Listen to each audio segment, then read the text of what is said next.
পরনে তালি দেওয়া ময়লা পোশাক, ধুলো জমা চুল। প্রথম দেখায় যে কাউকে বিভ্রান্ত করবে তারই ভবঘুরে বেশ। তার নাম মশিউর রহমান সম্রাট, যাকে সাধারণ পাগল ভেবে এড়িয়ে যেতেন সবাই। পুলিশ বলছে এই সম্রাটই ঘটিয়েছেন একের পর এক নৃশংস হত্যাকাণ্ড। খাবারের পছন্দ ভিন্ন হলেও মজার বেলায় সবাই এক। 6 মাসে পরিত্যক্ত সাভার পৌর কমিউনিটি সেন্টারে একের পর এক লাশ পাওয়ার ঘটনা জন্ম দিয়েছে আতঙ্কের। থানা থেকে মাত্র কয়েকশো গজ দূরের এমন ঘটনার পেছনের কারিগরকে শনাক্ত করতে হিমশিম খাচ্ছিল পুলিশ। অপরাধীকে ধরতে ভবনটির চারপাশের ঝোপঝাড় পরিষ্কার করে বসানো হয় সিসিটিভি ক্যামেরা, আর সেই ক্যামেরায় ধরা পড়ে ভয়ঙ্কর এই অপরাধী।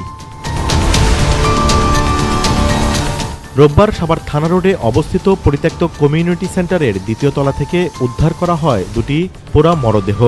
এই ঘটনার পর সিসিটিভি ফুটেজ বিশ্লেষণেই বেরিয়ে আসে পৈশাচিকতার রহস্য। উন্মোচন হয় সিরিয়াল কিলারের রূপ। সাভার পৌর কমিউনিটি সেন্টারে 5টি মৃতদেহ আমরা গত কয়েকদিনে উদ্ধার করেছি।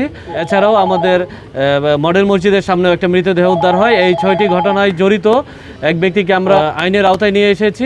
উনি ইতিমধ্যে আমাদের কাছে প্রাথমিকভাবে স্বীকার করেছে যে এই 6টি হত্যার সাথেই সে জড়িত রয়েছে।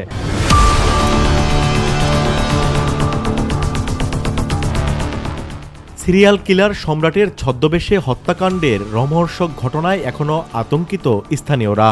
মিলিটারি ক্যাম্পাসে সাভার মডেল টাউন আছে, তারপরে দেখা যাচ্ছে একের পর এক ঘটনা ঘটে যাচ্ছে, কিন্তু দেখা যাচ্ছে কোনো পুলিশ প্রশাসন কিছুই ধরতে পারতেছিল না। তো আমাদের ভিতরে একটা ভয় চলছে কে করতেছে বা কীভাবে হইতেছে। পরে অবশেষে সিসি ক্যামেরা লাগানো হয়। লাস্ট ঘটনা সম্ভবত একটা মহিলাকে মারা হয়েছিল, তারপর একটা সিসি ক্যামেরা লাগানো হয়।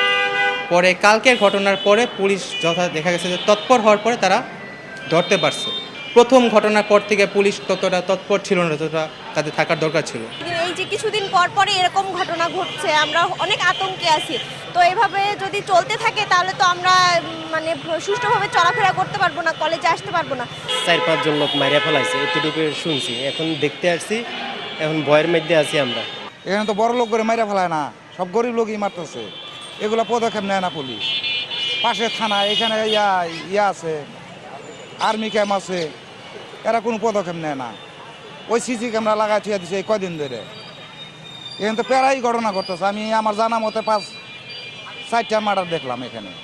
এটা আমাদের জন্য হুমকি, সমাজের জন্য, সমাজের মানুষের জন্য হুমকি, এবং ব্যাপারটাতে প্রশাসনের সম্পূর্ণ ব্যর্থতা রয়েছে।